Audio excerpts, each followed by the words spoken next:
잡숴야지. 지금 일하고 있으면 우리가 무한정이다.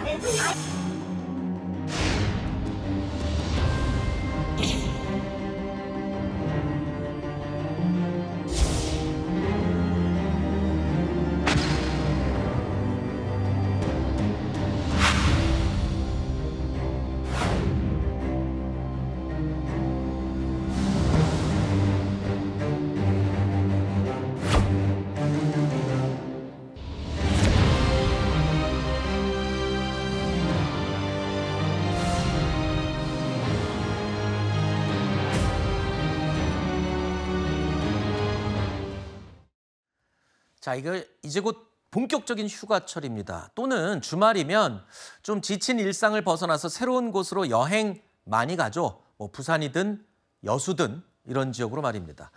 특히 또 맛집에서 맛있는 음식 먹는 게 여행의 또 가장 큰 기쁨 가운데 하나죠. 그런데요, 불친절한 응대와 터무니없는 바가지 요금으로 이 여행객들을 실망시키는 일이 계속 반복되고 있습니다. 여수의 한 유명 맛집에서 벌어진 일입니다. 영상 보시죠. 바가지 하나 먹는 거 아니거든, 우리는. 오래 잡숴야지. 지금 일하고 있으면 우리가 무한정이다. 아니 그렇게 오래 안 먹으면 돼. 먹는 거에 오래 안 걸려. 지금 예약소임을 우리는 할 것이 않잖아. 미안하지만은 그렇게 안 해요. 저 들어온 지 20분밖에 안 됐어. 그래서? 아니 20분밖에 안 지났는데 빨리 나가라고 하면 어떡하세요. 예, 알았어요. 얼른 드세요. 손 떨린다. 놀러와서 돈 내고 눈칫밥 먹는 건 이날 처음 경험했었는데 젓가락을 들어봐도 손에 안 잡혔고요. 다시 숟가락을 들었는데 손은 떨리지 진짜 입으로 넘어가는지 코로 들어가는지 모르겠더라고요. 그러네요. 좀 그런 게 아니라 좀 화가 나네요. 솔직히 화는 나는데. 자, 상황은 이렇습니다. 저기가 나름 유명한 식당인 것 같습니다. 그래서 저 유튜버가 저기를 방문한 겁니다. 그런데 혼자 갔기 때문에 1인분은 주문이 처음에 안 됐다고 해요. 그래서 2인분을 시켰습니다. 혼자임에도 불구하고 2인분을 시켰고 밥을 먹고 있었는데 20분이 채 지나지 않아서 저렇게 나가라고 언제까지 이렇게 앉아 있을 거냐 이렇게 재촉했다는 거잖아요. 여기까지만 듣고 보면 저는 도무지 이해가 안 됩니다. 그렇죠. 사실 왜냐하면 밥을 먹는데 20분이라는 시간 안에 다 재빠르게 먹고 나가는 걸 기대하기는 사실 쉽지 않잖아요. 그리고 이 여성이 뭐 식당에서의 방침에 따라서 1인 식사는 우린 안 한다라고 하니까 2인분까지 시켰습니다. 그렇다면 그 정해진 자리에서 사실 식사를 마치고 나갈 수 있도록 하는 것이 맞았는데 혼자 왔고 뭐 이 방송을 하는 것 같고 이렇게 카메라를 설치하고 하다 보니까 뭔가 혹시 오래 앉아 있을까 봐 우려가 됐는지 저렇게 다급하게 재촉을 하는 모습이 그대로 저 방송이 노출이 됐고요. 그리고 이제 더 이상 체할 것 같아서 못 먹겠다라고 이 여성 유튜버가 자리를 떠나려고 하니까 그제서야 식당 사장이 그런 건 아니었다. 그냥 돈 내지 말고 나가라 뭐 이렇게 했다라고 합니다. 네. 이제 그럼에도 불구하고 이 여성은 나와서 계좌이체로 송금을 나는 밥값을 지불하겠다라고 해서 돈을 냈고 그 다음에는 이제 생각할수록 너무 기분 나쁘다 이런 이야기도 했습니다. 이런 거는 어떻게 신고할 데 없나요? 이런 경우에는 만약에 이제 뭐 식당 자체에 뭐 위생 문제가 있다라든지 네. 이런 경우에는 지자체 위생과에도 뭐 신고를 하는 것이 가능하겠고. 근데 저건 뭐 위생 문제는 아닌 것 같고 불친절인데 좀 애매하네요. 맞습니다. 불친절하다 아니면 뭐 식당에서의 어떤 문제가 있었다 그런 경우에는 내가 여행객이라고 한다면 이 관광센터 내에 사실 이제 신고를 할 수 있는 그 게시판이 마련이 되어 있기는 합니다. 불편 신고 센터인데요. 여기에 이제 민원을 제기한다라고 하더라도 혹시 법적으로 위반되는 사항이 없다라고 한다면 실효성은 좀 떨어지는 게 사실입니다.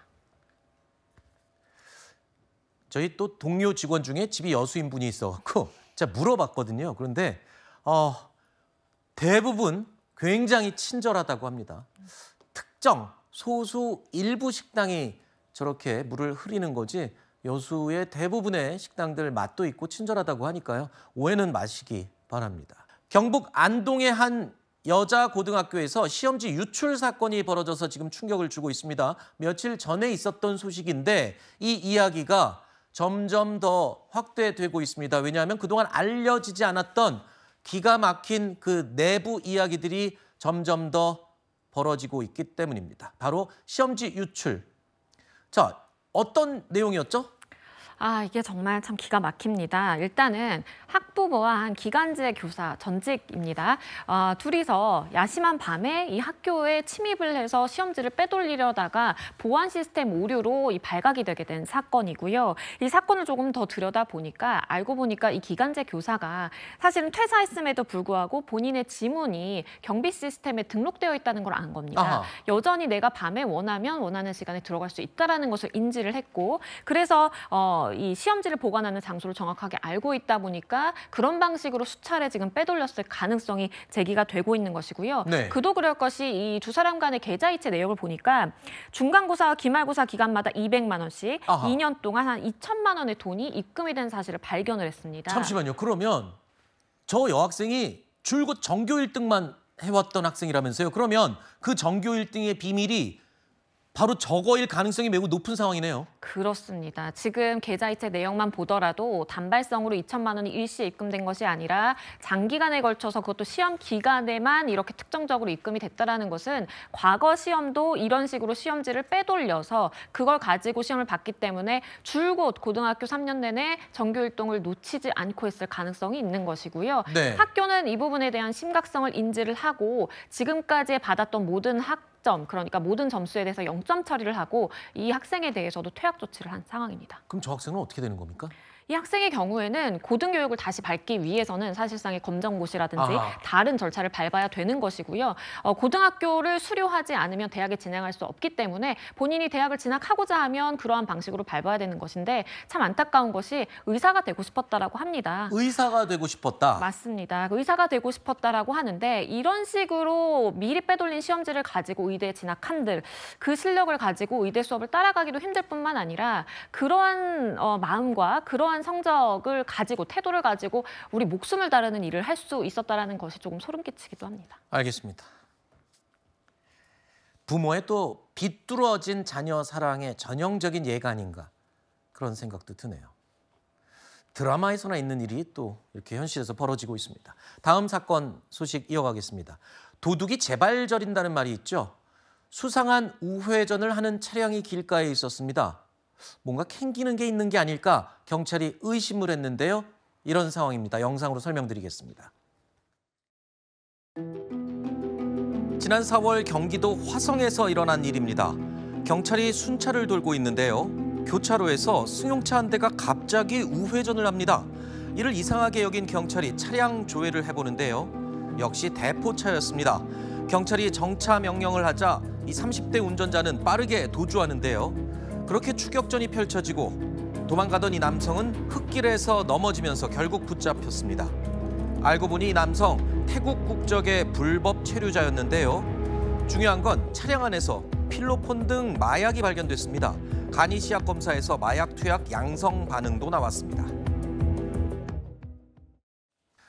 오늘의 뉴스 가운데 가장 뜨거운 소식을 깊이 있게 짚어보는 라이브 플러스로 이어갑니다. 내란 수괴 윤석열이 법원에 구속 적부심을 청구했다고 합니다. 우리 형법이 가장 엄정하게 처벌하는 내란 수괴 혐의를 받는 최악의 범죄자 아닙니까? 이런 악질 범죄자를 구속하지 않고 누구를 구속할 수 있겠습니까? 피의자라 할지라도 방어권 행사하는 것까지 우리가 제약할 수는 없습니다. 정치권이 사법 절차나 수사 절차에 대해서 지나치게 왈가왈부하고 이래라 저래라 하는 것 자체가 삼권 분립을 위배하는 위험한 행위일 수 있다.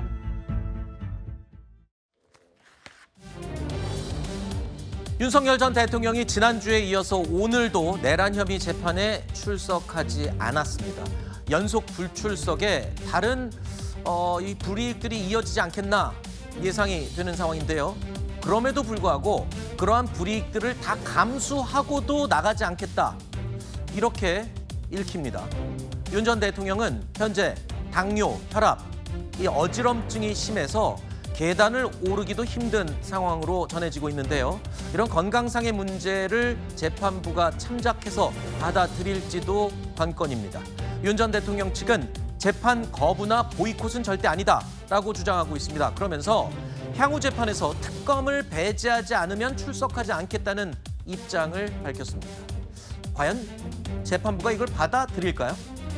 글쎄요. 저는 지금 윤 전 대통령 측에서 하는 주장들이 좀 납득하기 어려운 주장들이 많다라는 생각이 듭니다. 뭐 네. 예를 들면 이제 뭐 석방 요구라든지 아니면 지금 상황에서 뭐 구속 자체가 무리했다라는 주장을 하는 거잖아요. 그리고 계속 건강 악화를 이유로 들면서 재판을 사실상 2주 동안 공전하게 만들고 특검의 소환에도 불응하고 있는 굉장히 뻔뻔하고 후안무치한 모습을 보여주고 있단 말입니다. 원래 이 체포되기 전에는 어떤 얘기, 뭐 체포 영장 청구할 것 같으니까 그때는 뭐라 그랬냐면 특검 수사에 응하겠다 뭐 이렇게 얘기했었단 말이에요. 네. 근데 이제 와서 건강 얘기를 하면서 뭔가 지금 뭐 조사의 필요성 이런 게 대두된 상황에서도 본인의 책임을 피한다라고 하는 것은 그래도 어쨌든 본인이 전직 검사고 전 대통령 아닙니까? 그렇다고 한다면 이런 식으로 사법 체계를 흔드는 것은 매우 무리한 요구를 하고 있고 매우 위험한 방식을 택하고 있다라는 생각이 들고 네. 사실 구속영장에 의해서 구속된 피의자에 대해서 뭐 수사를 하고 조사를 하는 거는 굉장히 당연한 절차라는 거를 본인도 알 겁니다. 모르지 않겠죠. 법 전문가인데. 근데 이런 식으로 뭔가 피해가는 모습은 전형적인 법꾸라지의 행태다. 이렇게 보입니다. 네. 윤석열 전 대통령은 내란 재판과 특검 조사에는 나가지 않고 있습니다. 그러면서도 본인이 신청한 구속영장 실질 심사에는 내일로 예정돼 있는데 구속 적부 심사에 직접 출석할 예정입니다. 득실을 따져볼 때 이런 전략에 대해서는 어떤 평가를 할 수 있을지 궁금합니다. 물론 내일 진짜 출석할지 여부는 내일 가봐야 합니다. 일단 출석할 걸로 유력하게 점쳐지는 부분이기 때문에 제가 단정적으로 이야기는 하지 않겠습니다. 윤 전 대통령이 1차 구속 당시에요. 구속 취소 청구가 인용이 됐죠. 그러면서 극적으로 석방이 되는 일이 있었습니다. 다 기억하시죠? 구속 적부심도 인용 사례가 드문 것으로 알고는 있습니다만 지난번에 이 구속이 취소됐던 그런 극적인 상황이 이번에도 연출될 수 있을지 궁금합니다. 그나마 이제 구속 적부 사유를 뭘로 삼을지에 대해서 아직 공개가 안 됐기 때문에 정확히 봐야 되겠지만 일반적으로 예상되는 것은 이제 특검의 위헌성 문제를 제기하겠죠. 네. 이전에 공수처가 수사권이 없다라는 부분을 어필했었잖아요. 비슷하게 특검이 위헌적인 기구다라는 그런 어필을 할 것 같고 그 다음에 사실 이제 구속을 한 것이 실제 그 별건 구속이다라는 주장을 할 것 같아요. 예를 들어서 외환죄 수사를 위해서 사실은 일부 내부 이미 평가된 내란죄로 기소가 돼 있기 때문에 실제 내란 혐의로 또 수사를 이어가는 것은 원래 안 되는 거거든요. 네. 이런 식의 외환죄 수사를 위해서 다른 것으로 구속을 했다는 별건 구속의 이런 여러 가지를 내세워서 따질 것 같은데 네. 어쨌든 여러 가지 참석 여부를 결정하거나 하는 것들은 본인이 유불리를 감당하는 거예요. 예컨대 재판에 참석을 안 하게 되면 거기에 대한 판단은 또 본인이 양형에 반영이 되는 거라서 네. 저는 개인적으로 특검과의 신경전을 이어가고 있다는 생각이 들고 네. 여기에 대해서 과도한 비난은 저는 필요치 않다고 보는 것이 이재명 대통령께서도 대통령 되기 이전에 선별적으로 가고 안 가고 하셨잖아요. 그거는 피의자가 피고인이 본인이 결정하는 거기 때문에 네. 실제 저거를 마치 무슨 벅부라지라고 평가하는 것은 왜냐하면 본인이 불이익을 담기 때문에 벅부라지가 되려면 유리한 쪽으로만 가야 되는 것인데 재판에 불출석하는 것은 결코 본인한테 유리하지 않거든요. 그래서 네. 하여튼 뭐 건강상의 이유가 있을지 어떤 전략상일지 그건 지켜보면 될 일이다 이렇게 생각합니다. 알겠습니다.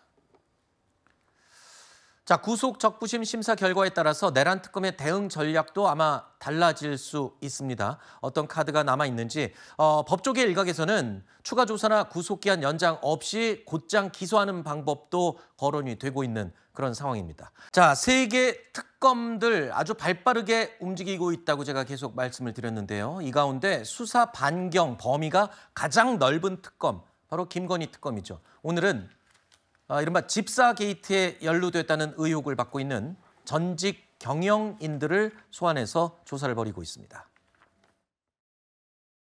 이분 같은 어떤 관계세요? 회장님, 어떤 관계세요? 당시 투자 결정한 이유 어떻게 되십니까? 어떤 관계세요? 당시 투자 결정한 이유 뭔가요? 김건희 특검은 될까 말하고 들어오시면 안 되세요. 입장은 어떻게 되십니까? 자, 일명 집사게이트의 골자는 이겁니다. 김건희 여사의 집사라고 불리는 김모 씨가 설립에 참여한 업체가 있습니다. 사실상 자본 잠식 상태임에도 불구하고 김건희 여사와의 관계를 토대로 해서 무려 184억 원을 부정하게 투자받은 게 아니냐, 이런 의혹이 이 내용의 핵심입니다.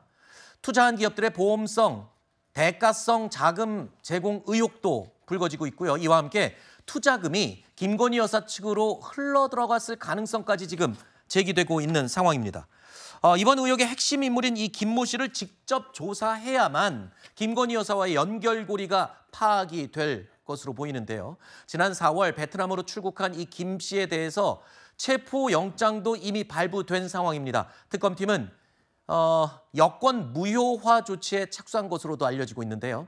김 씨가 자진 귀국을 하지 않는다면 인터폴 수배까지 내릴 계획이라고요? 네, 그렇게 해야죠. 왜냐하면 이제 작정하고 해외로 튀어서 쉽게 말씀드리면 어떻게 보면 이 조사나 수사망을 피할 생각으로 본인의 살 길을 찾아 떠났다라고 한다면 정상적인 범주 내에서 이 수사에 협조할 것이다라는 기대를 하기는 굉장히 어려운 상황이기 때문에 그럼에도 이 의혹의 핵심 인물이자 핵심 당사자인 만큼 직접 조사를 할 필요성은 분명히 있습니다. 네. 지금은 어쨌든 이 자본 잠식 상태의 기업에 굳이 이제 투자를 했던 그런 사업체에 투자를 했던 것이 결국에 김건희 씨라는 이 뒷배를 믿고 투자했던 것 아니냐. 본인들의 회사와 관련된 현안들을 해결하기 위해서 어떤 청탁성에 투자를 한 것 아니냐. 이런 부분들이 의심되는 인물들에 대해서는 1차적으로 조사를 하고 그 뒤에 이 김 씨, 핵심 인물인 김 씨에 대해서는 영장 발부도 하고 여권 무효화 조치 이런 것들을 수단들을 총동원해서 조사를 할 만한 환경들을 만들어야 되는 거죠. 네, 알겠습니다. 자, 의혹의 정점인 윤 전 대통령에 대한 조사는 일단 멈춘 상태입니다. 관련자들에 대한 수사는 계속 줄줄이 이어지고 있죠. 오늘은 이상민 전 장관 주거지에 대한 압수수색이 진행되고 있습니다.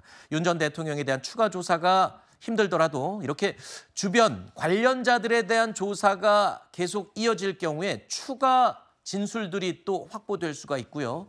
추가 혐의 입증도 가능할 수가 있습니다. 그렇지 않습니까? 네, 맞습니다. 지금 내란 특검 말고도 사실은 최상병 특검 같은 경우에도 이 대통령의 경로를 들었다라는 식의 이제 확인해주는 그런 진술들이 과거와는 말을 바꿔서 다 나오고 있는 상황이거든요. 그렇기 때문에 국무위원들에 대해서도 최근에 계속 추가 조사의 필요성, 추가 압수수색의 필요성 이런 것들이 제기됐던 이유는 CCTV를 봤더니 국무위원들이 이야기했던 것과 다르더라. 대표적으로 한덕수 전 총리 같은 경우가 그런 거죠.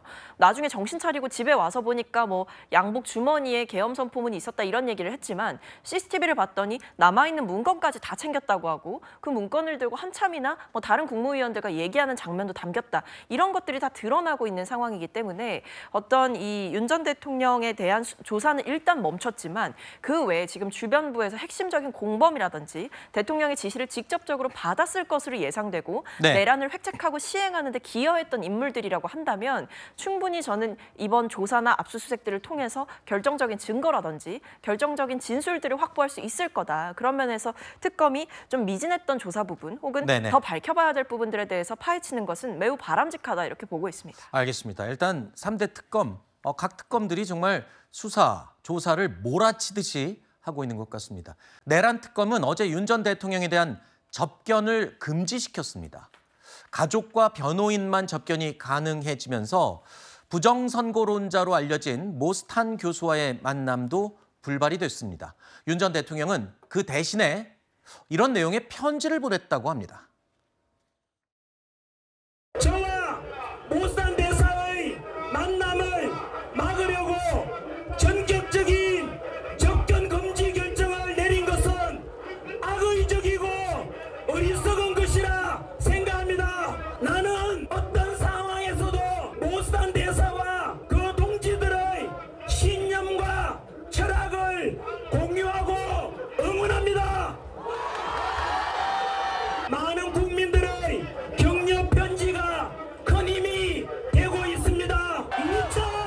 2025년 7월 16일 서울 구치소에서 윤석열.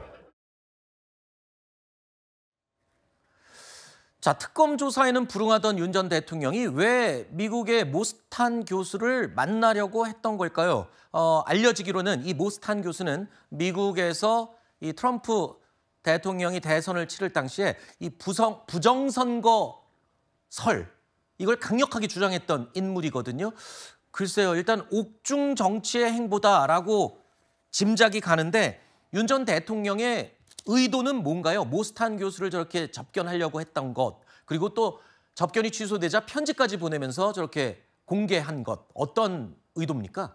그러니까 모스탄 교수가 실제 이제 국제 선거감시단 역할도 하고 있죠. 그래서 어쨌든 부정선거의 관련된 여러 가지 국민적 시각을 떠나서 이게 옳고 그름을 떠나서 저 부분은 이제 사법 절차상의 본인의 방어권 행사하고는 관련이 없어요. 저 부분은 저는 개인적으로 정치적 행보라고 생각을 하고, 그러니까 윤 전 대통령이 부정선거가 있었다고 단정하지는 않잖아요. 지난 헌문제에 나와서 변론하는 거 보면 이걸 확인해가지고 국민께 의혹을 해소해주고 싶다 이런 취지였기 때문에 어떤 취지로 만나서 무슨 얘기를 하려고 했는지 모르겠지만 저 모스탄 교수가 사실 정치권의 거물도 되거든요. 네. 그러니까 어떤 뭐 매체에 따르면 미 대사로도 언급이 되고 있는 상황이라서 네. 부정선거 관련돼서 만나려고 했던 것인지, 물론 신념을 공유한다라고 이제 전한갈 씨가 얘기를 했지만 그런 것인지 아니면 다른 것인지 모르겠지만 어쨌든 저는 개인적으로 접견을 금지한 것은 좀 문제가 있다. 왜냐하면 모스탄 교수 만나서 증거인멸 우려가 뭐가 있겠어요. 그러니까 저 부분은 정치적인 행보로 읽혀지면 그 정치적 행보를 막는 것이 과연 특검의 그 이유일까? 이 부분은 또 앞뒤가 안 맞잖아요. 수사기관의 특검이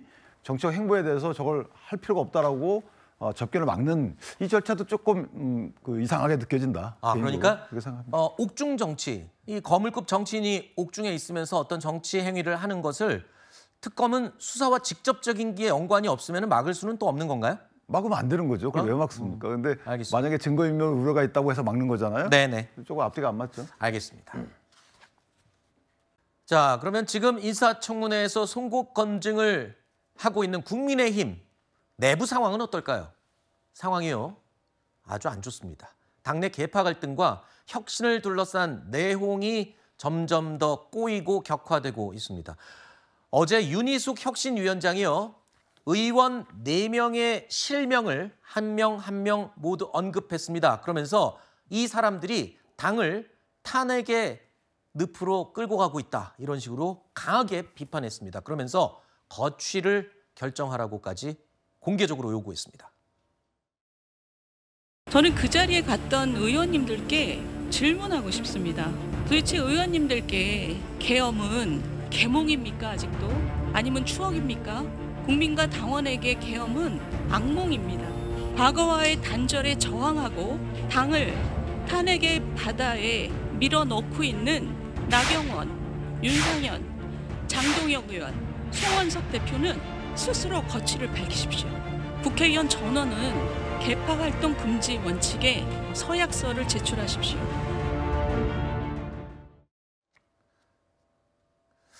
자, 깜짝 놀랐습니다.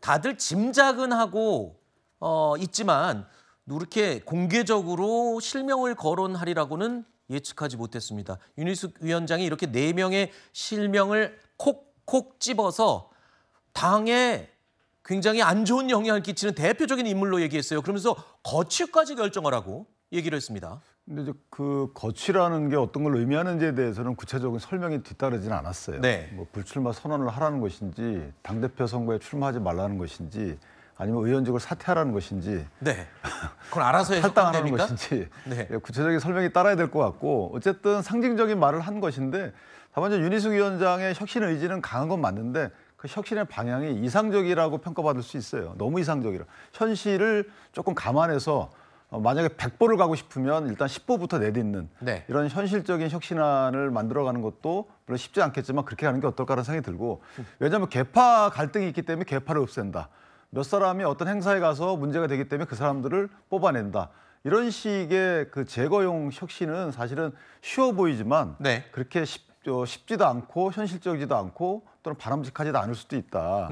계파라는 것은 현실적으로 있을 수밖에 없잖아요. 그런데 그 계파의 활동 내용 자체가 갈등을 유발하는 것이기 때문에 계파의 활동을 갈등 유발하지 않는 방향으로 해나가는 제도적 틀을 만들든가 이런 식의 현실을 감안한 혁신안을 만들어야 되는 거다. 개인적으로 그렇게 생각합니다. 그렇군요. 일단 심상치가 않습니다. 국민의힘 당내 분위기. 그런 분위기가요, 오늘 오전에 국민의힘 비상대책위원회에서도 고스란히 이어졌습니다. 함께 보시죠. 어제 그 시간에 대해서는 별 말씀 없으셨나요? 다구리? 이동재 때 있었던 얘기니까 그냥 다구리라는 말로 요약하겠습니다. 반발이 없으면 혁신안이라고 말할 수 없습니다. 그 반발이 지금 우리가 해오던 방식을 크게 바꾸지 않으면 이 당이 정말 완전히 새로워졌다라는 느낌을 주기 어렵지요. 그것은 다들 예상하고 시작한 겁니다. 국민들 보시기에 그렇지 않다는 것은 제가 느끼고 있습니다.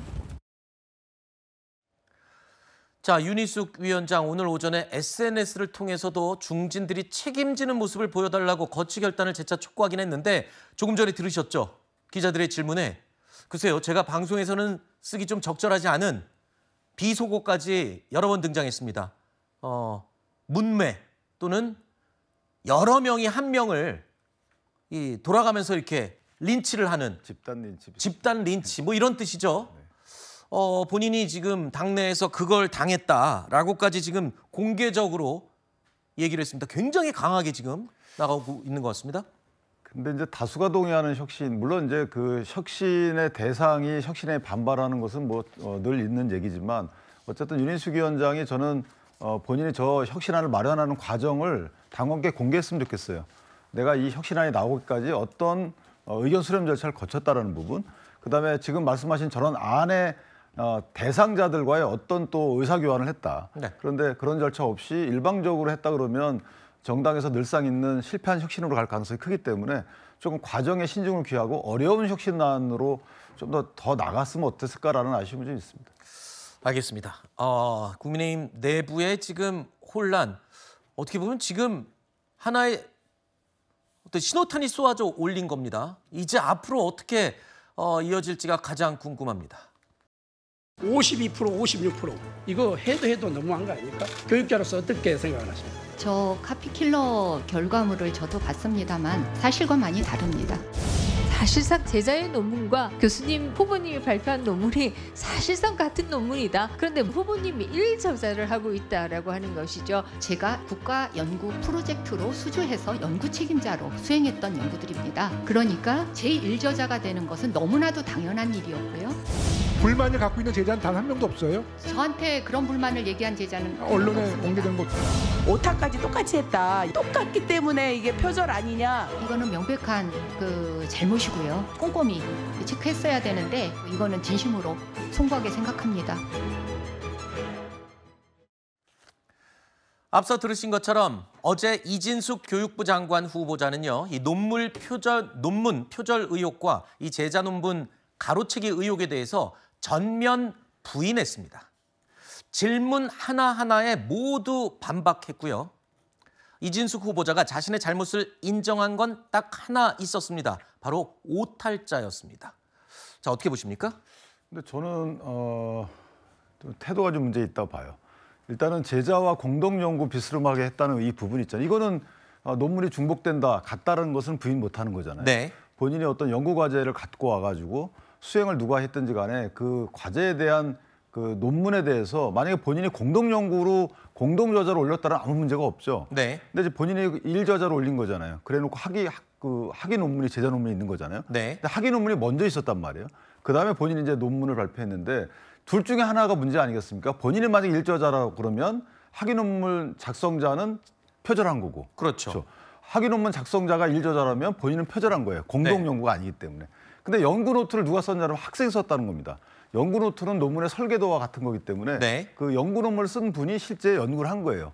그러면 이거는 이진숙 후보자가 분명히 사실과 다른 얘기한다고 봐야 되는 거고 네. 만약에 본인이 사실대로 얘기한다 그러면 학위 논문에 대해서 본인이 심사했잖아요. 네. 그럼 그 학위 논문을 학위를 수여하면 안 되는 거 아니겠습니까? 그러니까 여러모로 보나 뭔가 같은 연구 윤리에 이리 보나 저리 보나 다 위반되는 것인데도 불구하고 네. 사과를 안 해요.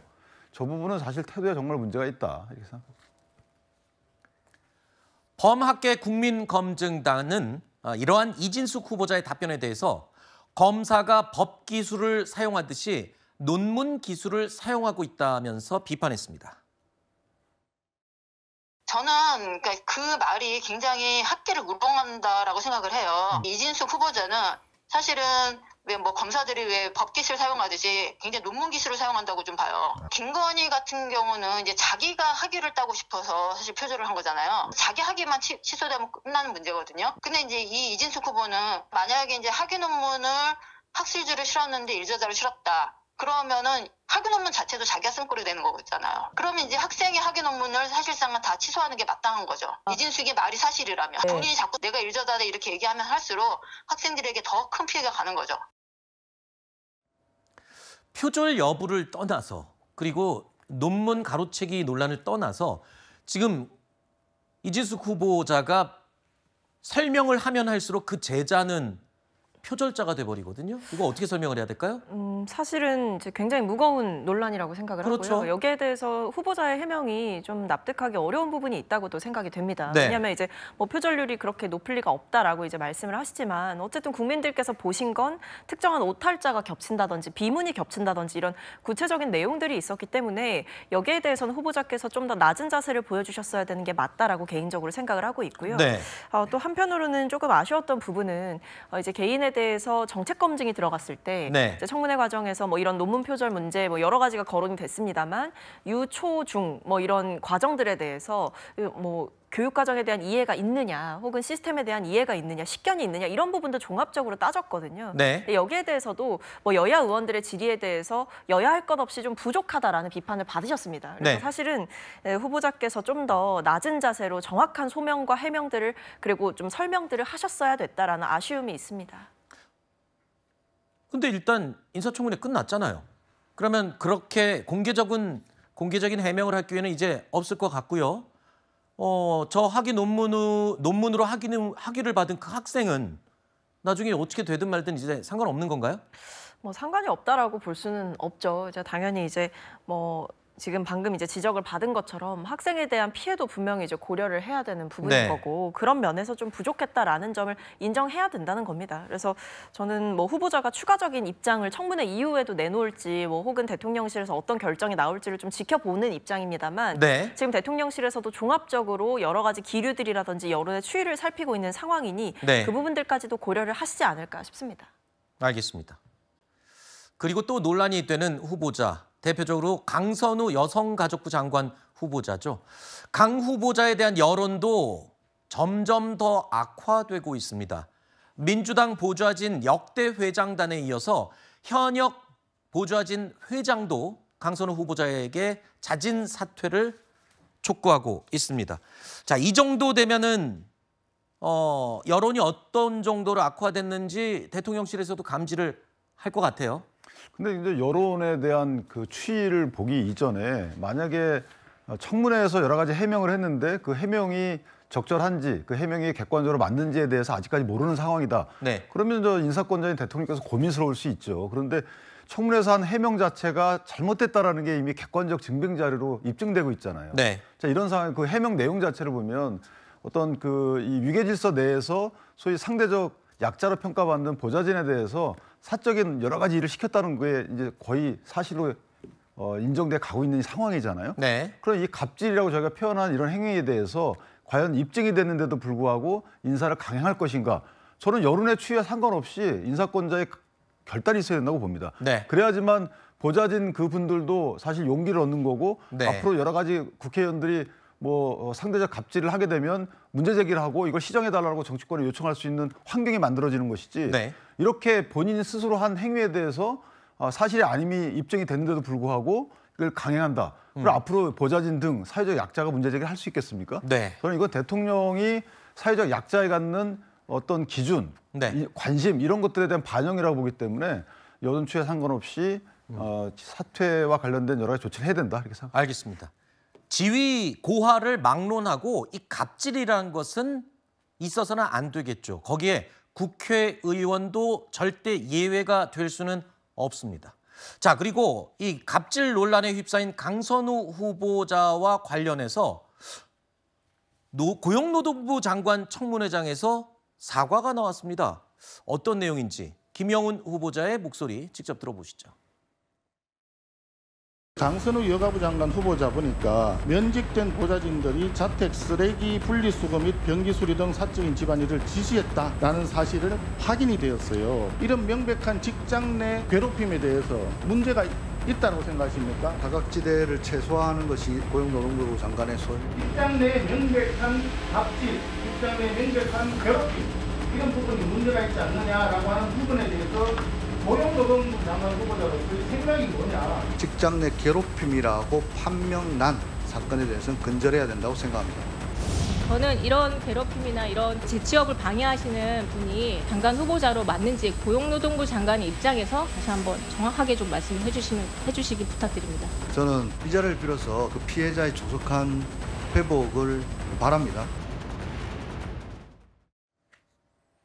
여성가족부 장관 후보자에 대한 논란에 대해서 고용노동부 장관 후보자가 사과를 한 아주 특이한 모습이었습니다. 자, 오늘 국민의힘은 이재명 정부의 인사검증 시스템이 완전히 망가졌다면서 이재명 대통령과의 면담을 요구했습니다. 어제 인사청문회를 보니 김영훈 고용노동부 장관 후보자까지 포함을 해서 무자격 육적으로 사퇴를 요구해야 될 상황입니다.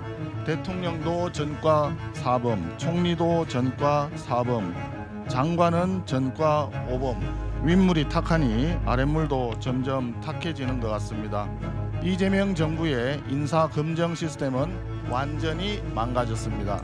저는 무자격 육적의 거취를 비롯한 인사검증 시스템의 개선을 위해서 대통령 면담을 요구하는 바입니다.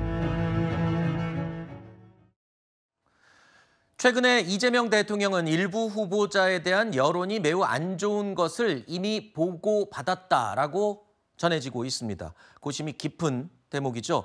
자, 대통령실이 자진 사퇴 요구로 기울었다는 일부 보도가 있었습니다. 하지만 이 내용에 대해서 대통령실은 그런 바 없다고 정정 부인을 했습니다. 오늘 오후에 수보회의가 열릴 텐데 일부 후보자들에 대한 논의가 이루어지지 않을까 싶어요. 일단은 글쎄요, 대통령의 결단이 중요한 거겠지만 부담을 주지 않기 위해서 장관 후보자 스스로 자진 사퇴하는 게 가장 모양새는 지금까지 봤을 때 그랬지 않습니까? 네, 그러니까 대통령의 결단도 중요할 수 있지만 후보자의 결단도 중요할 수 있는 그렇죠. 상황인 거죠. 그래서 하지만 아직 대통령실의 뜻을 예단할 수 있는 상황은 아닌 것 같습니다. 네. 대통령실에서도 기류 변화에 대해서는 선을 긋고 있는 상황이고 종합적으로 여론을 보고받고 검토하고 있다 정도의 입장이 나오고 있다 보니까 네. 그러니까 부정적인 여론을 고려하고 있다 정도로 이해해 주시면 될 것 같고 다만 이제 2주 내에는 무언가 결판이 나지 않을까라는 생각이 듭니다. 알겠습니다. 자, 그리고 국내 우유 업계가요. 갑자기 캄캄한 터널 속으로 걸어 들어가고 있다. 이런 소식이 들리고 있습니다. 난데없이 우유 업계가 왜 이렇게 어두운 전망이 나오는 겁니까? 일단 우유 소비량이 추세적으로 계속 줄어들고 있다는 거는 네. 저희가 많은 분들이 알고 계실 겁니다. 최근에 우유 제조사들의 그 분유 재고량을 보니까요. 많이 늘었습니다. 전년 대비 80% 넘게. 아, 재고량이 저렇게 늘었어요? 네, 안 팔린다는 거죠. 쉽게 얘기해서. 먹을 사람이 없다는 얘기가 되는 건가요? 네, 그렇습니다. 우유 소비량이 이제 구조적으로 줄고 있는 거는 아이도 많이 낳지 않는 저출생이 계속해서 이어지고 있고 그다음에 이제 소비 패턴에도 변화가 생기는 게 생우유 소비를 예전엔 주로 했다면 네. 이제는 생우유뿐만 아니라 좀 오래 보관할 수 있고 가격도 상대적으로 싼 예를 들면 멸균 우유라든지 이런 것들에 네. 대한 소비도 늘어나고 있거든요. 자, 이런 가운데 이제 내년부터 또 중대한 변화가 있습니다. 뭐죠? 미국과 유럽산 유제품에 대한 할당 관세가 이제 폐지됩니다. 아하, 그러면은 값싼 가격에 네. 외국의 우유들이 쏟아져 들어오는 거군요. 네, 그렇습니다. 이제 할당 관세는 단계적으로 이제 낮아져 오고 있기는 한데요. 네. 예를 들어 작년 기준으로 봤었을 때도 미국이나 유럽산 우유가 우리 국내에서 생산된 우유보다 가격 경쟁력이 있는 상태입니다. 그렇죠. 그런데 이제 할당 관세마저 폐지가 된다면 더 싸진다는 거잖아요. 네, 그렇습니다. 이런 부분들이 지금 걱정을 하고 있고 실제 낙농업계에서도 대책 마련이 필요하다 이런 주문들이 많이 나오고 있죠. 어허. 소비자 입장에서는 사실 다양한 우유를 싸게 먹을 수 있으면 좋지만 우리 낙농업을 하시는 분들한테는 지금 진짜 검은 터널로 들어가는 셈이군요. 네, 그렇습니다. 알겠습니다.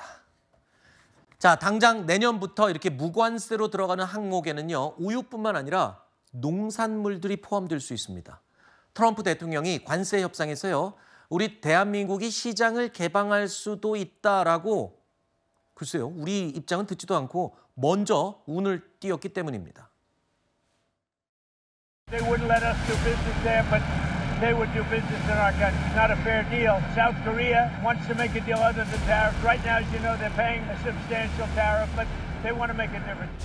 If Japan would open up their country, they don't do that. They just don't do that. South Korea is inclined to maybe do that, so we'll let you know.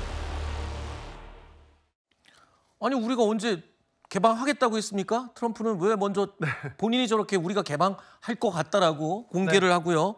지금 현재 미국과 관세 협상 마무리 지은 국가가 벌써 나오기 시작했어요. 3군데가 나왔고 영국, 베트남, 인도네시아가 이제 이미 이제 협상을 끝낸 것 같습니다. 결과가 어떤가요? 우리가 좀 봐야 돼요. 저걸 좀 참고를 해야 되지 않겠습니까? 네, 그렇죠. 일단 트럼프 대통령의 한국은 시장을 개방할 것 같다라는 발언은 전형적인 트럼프식의 말폭탄이죠. 먼저 선수 치는 거죠. 네, 원하는 것을 일단 질러놓고 상대방이 긴장하게끔 만들어서 나중에 실제 협상 과정에서 그 원하는 것을 이제 끌어낸다라는 이제 전형적인 방식인데 또 눈여겨볼 건 일본이랑 마치 경쟁을 시켜서 누가 먼저 개방할래? 이제 이런 식으로 경쟁을 붙이는 듯한 의도적인 발언이라고 해석이 되고요.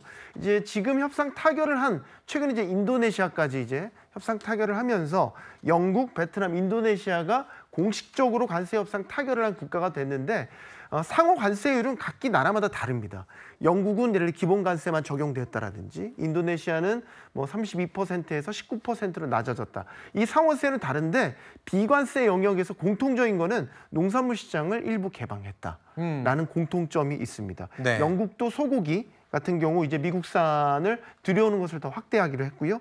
베트남도 마찬가지입니다. 농산물을 포함해서 소고기, 돼지고기, 가금류까지 다 포함하는 부분. 인도네시아도 마찬가지입니다. 농산물 부분에 있어서 일부 시장을 개방하기로 합의를 했습니다. 이게 이제 우리한테 시사하는 바는 조금 전에 들으셨던 트럼프 대통령의 발언과 결부지어서 보면 그러네요. 우리에게도 농산물 시장을 개방해라라는 요구를 하고 있다는 것으로 해석을 할 수 있겠죠. 자, 지금 가장 먼저 미국과 관세 협상을 끝낸 나라 영국, 베트남, 인도네시아의 결과 내용을 이렇게 들여다보니까 공통적으로 농산물 시장을 개방을 했다는 겁니다. 자, 이렇게 되면 아까 트럼프가 우리 의사는 묻지도 않고 먼저 선수쳤던 농산물 개방 우리가 할 수 있을 가능성이 굉장히 높아졌다는 얘기인데 미국에 이렇게 압박이 옥죄는 가운데 우리 내부에서도 진통이 이어지고 있습니다. 농민들은 풍년이 되면 가격 폭락에 흉년이면 수입 농산물에 눈물 흘려야 했고 이제는 더 이상 내줄 것도 없다고 말할 정도입니다. 이런 상황에 미국산 사과 수입, 미국산 쌀 추가 개방, 30개월령 소고기 수입은 사실상 완전 개방에 가까워 국내 농업산업 기반 붕괴마저 우려됩니다. 미국의 일방적 요구를 즉각 처리시키도록 해야 합니다. 관세 협상과 관련해서는 국익을 최우선으로 다양한 방안 안에서 지금 국익 최선의 결과를 만들기 위해서 협상 중에 있습니다.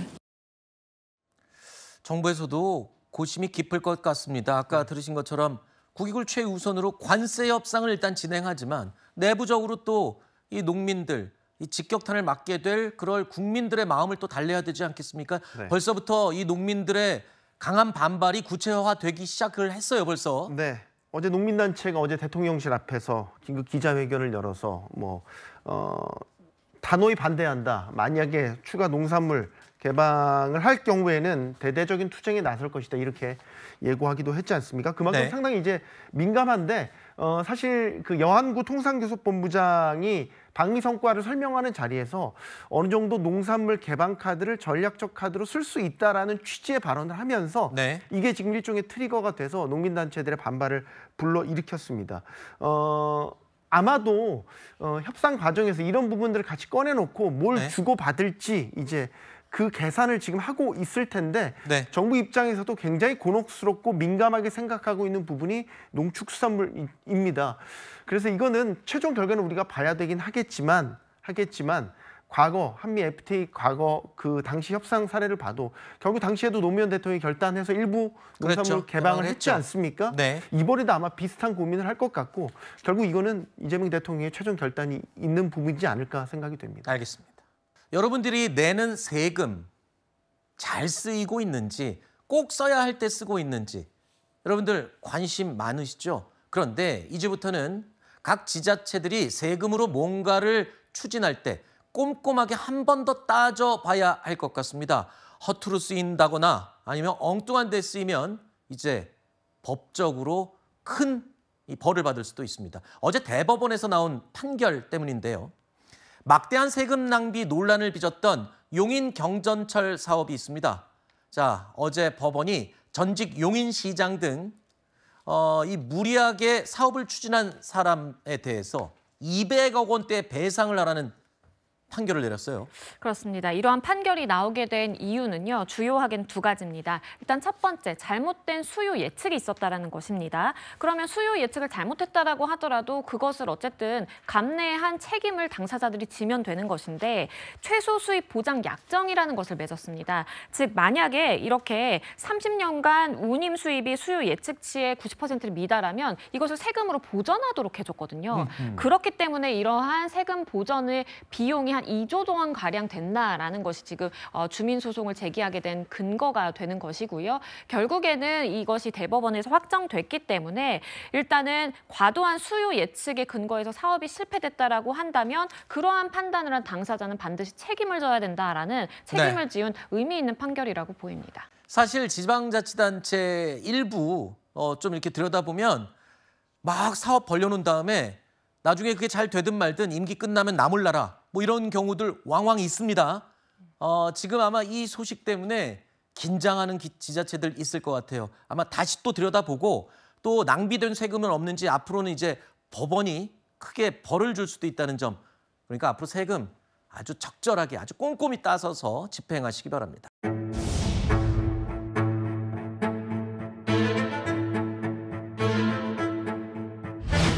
이번 무죄선고 어떻게 보셨나요? 이번에도 해외 출장 경영 계획 있으신가요?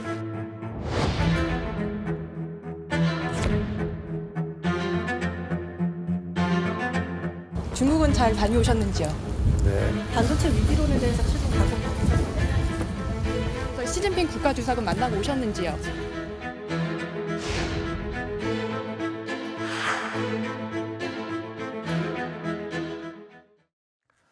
오늘 대법원이 경영권 불법 승계 의혹을 받고 있던 삼성전자 이재용 회장에게 무죄를 최종 결정했습니다.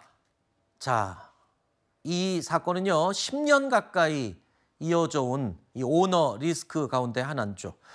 자, 일단 이재용 삼성 회장은 리스크가 해소된 만큼 이제는 긴 부진을 깨고 날개를 펴게 됐다. 제가 이렇게 봐도 되겠습니까? 삼성이 대한민국 안에서 갖고 있는 상징적인 의미는 생각 이상으로 상당히 큽니다. 네. 그 그룹을 이끌어가고 있는 총수 자리인데 사법 리스크를 계속해서 안고 있으면 아무래도 정상적인 경영 활동을 하는 데는 여러 가지 제약이 있습니다. 네. 뭐 법적인 문제를 떠나서 사회적인 시각 이런 것들을 다 보기 때문이죠. 이재용 회장에게 제기됐던 사실상 2016년부터 10년 가까이 제기됐던 사법 리스크가 이번 무죄 판결로 사실상 이제 벗어나게 됐기 때문에 네. 이재용 회장은 이제 앞으로는 조금 더 정상적인 경영 활동, 공격적인 경영 활동을 해 나갈 수 있는 발판이 마련됐다 이렇게 보입니다. 구체적으로 조금 특정해서 어느 쪽에 더 집중을 할 걸로 예상이 됩니까? 이제 말하자면 오너가 아주 과감하게 뭘 결정을 할 수 있는 게 좀 마음이 편해진 거잖아요. 네, 그렇죠. 소위 말해서 오너십이라고 하는 것들이 이제 결정적인 부분에 작용하는 게 대규모 M&A라든지, 그렇죠. 뭐 기업의 전반적인 구조 개편이라든지 이런 부분들에 대해서 투자도 마찬가지고요. 네. 이런 부분들에 대해서 이제 결단을 내려야 되는 시점들이 있는데 네. 기존에 이제 사법 리스크를 계속 안고 있는 상황에서 그런 것들에 대해서 과감한 결정이라든지 이런 것들을 못했죠. 네. 이제는 하겠죠. 때마침 이제 삼성그룹은 그룹 차원에서도 그렇지만 안팎으로 위기감에 휩싸여 있지 않습니까? 뭐 대표적으로 삼성전자가 얼마 전 실적을 발표했지만 뭐 시장에서는 쇼크라고 받아들일 정도로 아주 부진한 실적을 내놨습니다. 네. 그래서 삼성전자의 경영을 정상화해야 되는 문제에서부터 네. 그리고 삼성전자를 필두로 한 삼성그룹 전체의 어떤 지배구조의 개편에 대한 문제 이런 네. 문제들이 얽히고 설켜 있는 문제들이 사실 한두 가지가 아닙니다. 하나만 더 짚어보자면 저는 무엇보다 이재용 회장의 삼성그룹 총수로서의 리더십 회복 이게 가장 급선무가 아닌가 싶습니다. 알겠습니다. 안 그래도 뭐 HBM 반도체와 관련해서는 SK 하이닉스에게 아주 자존심 긁히게 지금 많이 뒤처지지 않았습니까? 삼성전자 어떻게 다시 회생할 수 있을지 지켜보겠습니다. 어젯밤부터 기록적인 폭우가 쏟아지면서 현재 많은 지역에 호우특보와 홍수특보가 발효됐습니다.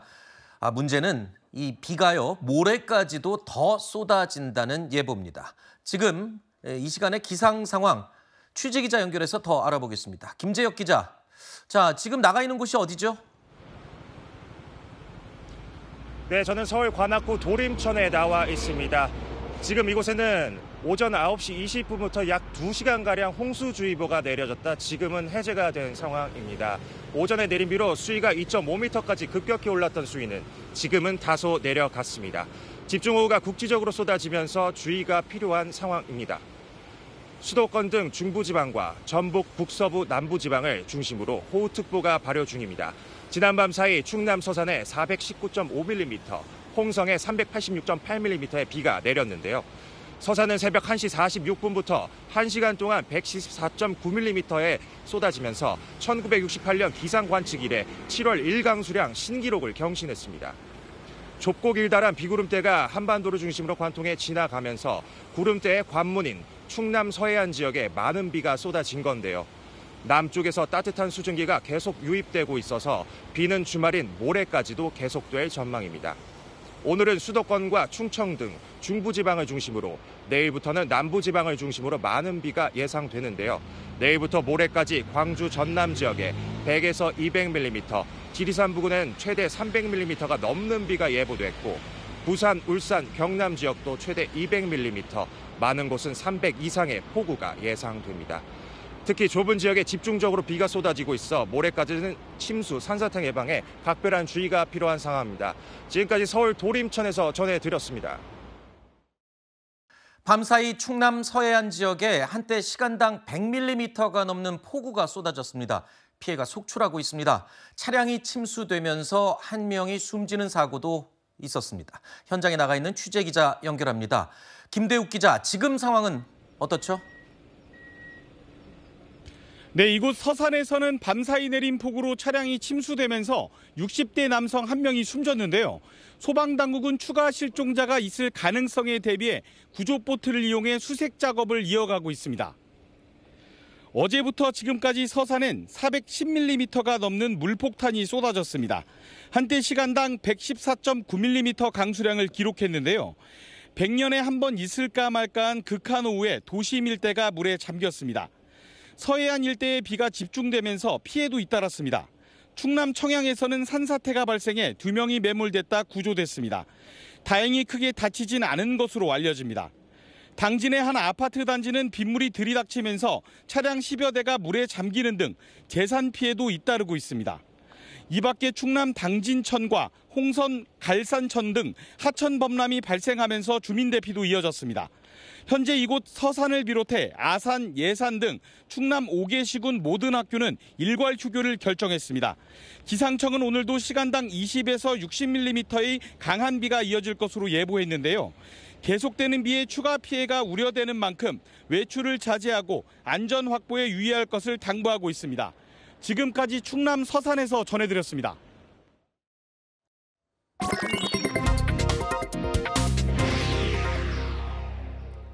경제를 부탁해 오늘도 경제산업부의 신선미 차장이 스튜디오에 나와 있습니다.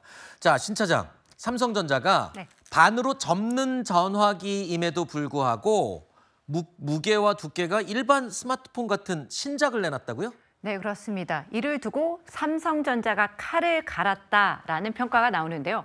그동안 폴더블 폰은 화면이 커 좋지만 두껍고 무겁다는 점이 단점으로 꼽혔습니다. 삼성이 이번에 이런 단점을 극복한 신제품을 내놓은 건데요. 기기 화면을 양옆으로 접는 형태의 이 갤럭시 Z 폴드 7은 지금까지 선보인 시리즈 중 가장 얇고 가볍습니다. 도대체 얼마나 얇아진 거예요? 두께는 접었을 때 8.9mm, 네. 펼쳤을 때 4.2mm에 불과합니다. 네. Z 폴드 6와 비교하면 각각 3.2mm, 1.4mm씩 얇아진 건데요. 스마트폰 두께 0.1mm를 줄이려면 수많은 R&D와 최첨단 공법이 필요합니다. 이 때문에 스마트폰 하드웨어 분야의 혁신이라는 평가가 나오는데요. 무게도 215g으로 전작보다 24g 더 가볍습니다. 평소 손에 들고 다니는 그 커피 무게보다 가벼운 수준인데요. 네. 그간 벽돌폰이란 이 얘기까지 들었던 삼성은 얇은 두께 그리고 가벼운 무게의 신작이 폴더블 폰의 접근성을 끌어올리는 요인이 될 것이다. 이런 분석이 나옵니다. 자, 그렇다면 해외 시장에서의 경쟁력도 궁금한데 글로벌 제품들과 비교해서는 어떻습니까? 거기서도 제일 얇은 건가요? 세계에서 가장 얇고 가벼운 폴더블 폰은 아닙니다. 아, 그래요? 네, 삼성 신작은 그동안 이제 가장 얇은 폴더블 폰 중 하나로 알려진 중국의 오포 파인드 M5와는 동일한 두께고요. 삼성 신작 발표를 일주일 앞두고 중국 아너가 공개한 그 신제품 매직 V5보다는 접었을 때와 펼쳤을 때 각각 0.1mm씩 두껍습니다. 하지만 이제 실제 기기를 공개하면서 중국 아너 측의 거짓말이 드러났는데요. 두께 8.8mm로 현존 폴더블 폰 중 가장 얇다고 홍보를 했지만요. 뒷판을 플라스틱으로 마감한 이 아이보리 화이트 색상에만 적용된 두께였습니다. 다른 금속 마감 색상 기기는 두께가 9mm로 오히려 폴드 7보다 더 두꺼웠습니다. 네. 자, 기왕에 이렇게 된 거 한 번 접는 게 아니라 네. 아예 2번 접는 전화기도 지금 나올 수 있다고요? 맞습니다. 3단 폴더블 폰인 이 트라이폴드 폰을 올해 안에 출시하겠다 이렇게 밝힌 건데요. 삼성전자가 이렇게 공식적으로 밝힌 것은 이번이 처음입니다. 앞서 삼성전자는 올해 1월 갤럭시 S25 언팩 당시 트라이폴드 기기의 실루엣을 공개하면서 신규 폴더블 폰을 개발 중이라는 점을 좀 알렸는데요. 이날 노태문 삼성전자 사장은 명칭 등은 아직 결정하지 않았다면서도 출시 시점이 다가오기 때문에 조만간 빨리 결정하겠다 이렇게 말을 했습니다. 앞서 중국의 샤오미는 위아래로 여닫는 이 믹스 플립 2를 선보였고요. 화웨이 또한 2번 접는 3단 폴더블 폰을 시장에 내놓으면서 글로벌 폴더블 폰 시장의 판이 커지고 있습니다. 예전에 애플에서 뭐 쓸데없이 전화기를 접어 뭐 이래놓고 애플도 요즘 폴더블 폰 시장 진출할 움직임 보이고 있다고요? 맞습니다. 내년에 이제 애플도 폴더블 폰을 좀 출시할 것이다 이런 전망이 나오는데요. 대만의 한 증권사 애널리스트는 아이폰 조립업체인 이 폭스콘이 올 하반기에 접는 아이폰 프로젝트에 착수할 것으로 예상된다 이런 보고서를 내놨습니다. 시장의 전망대로 애플까지 진출을 하면 폴더블 폰이 주류로 거듭나는 데 속도가 붙을 것이다 이런 관측이 나오는데요. 한 리서치 회사는 애플의 진입과 위아래로 접는 폰의 이 제품 출시가 예고된 내년이죠. 2026년은 시장에 활력을 더할 시기가 될 것이다 이렇게 분석하기도 했습니다. 그런데 삼성전자가 이 접는 전화기 내놓은 지 벌써 6년이 됐어요. 그런데 아직도 이 접는 전화기가 주류가 아니고 비주류라면서요? 맞습니다. 이 전 세계 폴더블 폰 출하량이요. 전체 스마트폰 출하량의 2% 정도에 불과한데요. 다양한 제품이 출시되면서 폴더블 폰 이용자가 늘고 있긴 합니다. 하지만 아직까진 대중화와는 거리가 있는 셈입니다. 진입 장벽으로는 높은 가격 그리고 내구성을 둘러싼 이 의구심이 꼽히는데요. 삼성이 일반 스마트폰 수준의 두께와 무게를 갖춘 이 Z 폴드 7과 Z 플립 7을 내놓은 것도 폴더블 폰 대중화를 열겠다는 각오로 분석이 됩니다. 일부 사양을 좀 낮춰서 가격을 내린 갤럭시 Z 플립 7 FE도 내놨는데요. 폴더블 폰 이용층을 넓히기 위한 전략의 일환으로 풀이가 됩니다. 지금까지 경제를 부탁해 경제산업부의 신선미 차장과 함께했습니다. 수고했습니다. 다음 소식으로 또 이어갑니다. 외국 이야기인데요. 영상 보면서 설명드리겠습니다. 지금 보시는 이 화면, 미국 뉴욕의 모습입니다. 철로를 달리는 열차 위에 사람들이 올라가 있는 건데요. 영화 촬영 중인가요? 아닙니다. 젊은이들이 올라서서 춤을 추고 발을 구르고 있습니다. 저게 뭐 하는 겁니까 도대체? 이게 위험천만한 지하철 서핑이라는 것입니다. 이 10대 청소년들 사이에 저렇게 해서 찍어서 영상을 SNS에 업로드하는 게 굉장히 유행이라고 하는데요. 보시다시피 저 조금만 중심을 잃는다라고 한다면 균형을 잃으면 정말 떨어져서 큰 부상이라든지 사망까지도 이를 수 있는 위험한 상황으로 보이고요. 네. 실제 뉴욕 경찰이 밝히기로는 이런 지하철 서핑을 하다가 체포된 것이 2023년 11월 이후 200번째 사건이라고 하다 보니까 굉장히 많은 젊은이들이 이제 도전을 하고 저것을 이제 마치 영웅담처럼 저렇게 하는데 굉장히 위험한 것이고 실제 사법 처리까지 이어질 수 있다라는 걸 알아야 되겠습니다. 지하철 서핑이라고요? 청소년들 사이에 유행이고 트렌드라고 하는데 목숨 건 행위입니다. 일본에 여행을 가면 유명 잡화점에서 구경하느라 시간 가는 줄 몰랐던 경험 혹시 있으시죠? 그 잡화점이 한국에 상륙했습니다. 자, 그런데 3시간은 기다려야 입장할 수 있다고 합니다. 열풍을 끄는 이유 우연기 기자가 취재했습니다. 최근 국내에 문을 연 일본 대형 잡화점이 손님들로 붐빕니다. 잡화점에 들어가려면 현장 방문 예약 후 3시간 이상 대기해야 가능합니다. 점심쯤에 도착을 해서 웨이팅 걸고 거의 3-4시간이네요. 하루 600팀으로만 선착순 마감되다 보니 현장에서 발걸음을 돌리기도 합니다. 못 들어간다고 하셔가지고 좀 안타깝습니다. 일본의 랜덤 뽑기 문화인 가차샵도 인기입니다. 일정한 금액을 넣고 버튼을 누르면 무작위로 캡슐 장난감이 나오는데 키덜트 소비 심리를 자극합니다. 일본 여행 갔을 때 한 3일 중에 이틀을 다 가차로 원하는 게 뽑혔을 때 그 짜릿함. 먹거리 분야에서도 일본 디저트 제품들의 완판 행렬이 이어집니다. 국내에서 파는 푸딩류하고 조금 달라요. 식감도 다르고 맛도 다르다 보니까 굉장히 처음에 반응이 폭발적이었고. 엔저 영향으로 일본 여행이 증가하면서 현지 브랜드와 제품에 대한 친밀도가 높아졌다는 분석이 나옵니다. 뭔가 약간 좀 감성적인 것 때문에 일본에 대한 약간 좀 그런 로망들이 있잖아요. 가보고 싶은. 일본 문화를 경험한 소비자들이 다시 간접 체험을 하고 싶어하는 욕구가 소비로 이어지면서 일본 제품 열풍은 당분간 이어질 전망입니다. 채널A 뉴스 우현기입니다.